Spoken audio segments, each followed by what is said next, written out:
Hello, xin chào các bạn đã quay trở lại với review 5 phút. Ở cuối tập trước, Bạch Lang và Nhất Hổ đã có một cuộc ác chiến vô cùng quyết liệt.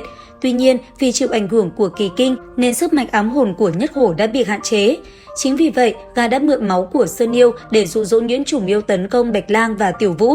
Sau khi đám giun kia xuất hiện, Nhất Hổ cũng tìm một nơi ẩn nấp. Mà lúc này, Bạch Lang và Tiểu Vũ chỉ có thể bỏ chạy. Tuy nhiên, đám trùng yêu rất đông, nháy mắt đã bao vây hai người bọn họ.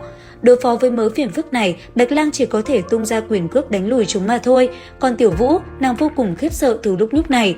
Nguy hiểm của cả hai chưa được giải trừ thì Nhất Hổ sau một hồi ám binh bất động đã tiếp tục ra tay. Mục tiêu của gã chính là Bạch Lang. Chính vào lúc Bạch Lang đón lấy một đòn của Nhất Hổ thì Nhuyễn Trùng Yêu cũng chấp lấy cơ hội bắt được Tiểu Vũ. Trong lúc Tiểu Vũ bị đưa đi xa thì Bạch Lang đã bị Nhất Hổ đánh bay. Thấy đám giun đất kia cướp mất con mồi của mình, Nhất Hổ đã lao tới đập nát thân thể mềm nhũn của Nhuyễn Trùng Yêu. Sau một hồi bị công kích, đám giun này buộc phải thả Tiểu Vũ ra và chạy trốn. Lúc này, Nhất Hổ bắt đầu tiến lại gần Tiểu Vũ. Hắn bây giờ mới có dịp nhìn Long Nhân trước mắt, trong lòng có chút khó hiểu, cô rốt cuộc có đại năng gì mà đám người thiên đình lại để mắt tới. Tuy nhiên, không nghĩ được nhiều như vậy, mặc cho Tiểu Vũ van xin, gã vẫn quyết định sẽ ăn thịt nàng. Trong khoảnh khắc Nhất Hổ vồ tới, thì Bạch Lang đã lần nữa xuất hiện ngăn cản gã. Có thể thấy, sau khi Bạch Lang đọa lạc, long hồn của Tú Ca Ca đã không thể giúp hắn. Mà dù vậy, ý chí bảo vệ kỳ kinh trong lòng khiến lang hồn của hắn đã đột phá đến cực hạn. Giờ đây, hắn có thể hồi phục bất cứ vết thương nào khi thế quyết liệt của hắn đã thật sự áp đảo đi sức mạnh còn thiếu sót. Bởi vậy, sau một hồi giao chiến quyết liệt, Nhất Hổ đã bị Bạch Lang đánh cho trọng thương. Nhìn Bạch Lang đuổi cùng sát tận đối phương, Tiểu Vũ đã lập tức lên tiếng. Bạch Lang, mau dừng tay lại, Huỳnh đã đánh bại hắn. Hiện tại, hắn đã không còn sức chống cự, sẽ không thể làm hại chúng ta được đâu. Nhìn Bạch Lang có vẻ không cam tâm, Tiểu Vũ tiếp tục nói.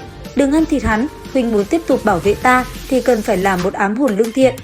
Huỳnh ăn thịt hắn cũng giống như ăn thịt ta. Đến lúc đó, mọi chuyện sẽ kết thúc, chúng ta không thể tiếp tục hành trình này được nữa.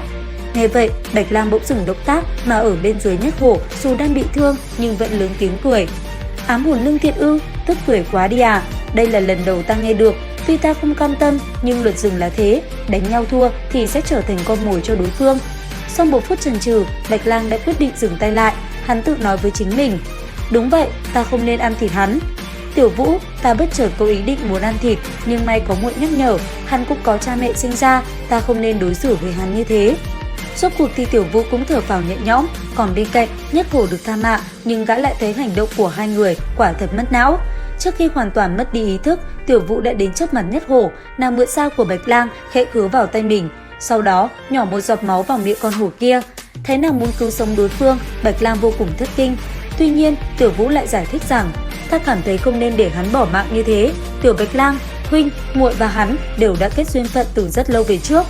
Sau đêm ở Tuyết Sơn kéo dài đến hiện tại, chúng ta lần nữa gặp lại nhau. Cũng giống như thổ địa đã nói, mãnh hổ trên núi có thể tu duyên đắc đạo là do sức ảnh hưởng của muội. Như vậy, tội của hắn hãy để muội gánh đi. Nghe xong Bạch Lang liền đáp, ta biết muội lương thiện, nhưng mà hắn muốn ăn thịt muội đấy. Tiểu Vũ khẽ cười, muội không sợ, có huynh bên cạnh bảo vệ muội. Hơn nữa, muội cảm giác bản thân có thể thuần phục được hắn. Thời gian trôi qua, không lâu sau Nhất Hổ đã tỉnh lại. Tuy nhiên, toàn thân hắn đã bị Bạch Lang trói bởi dây thừng.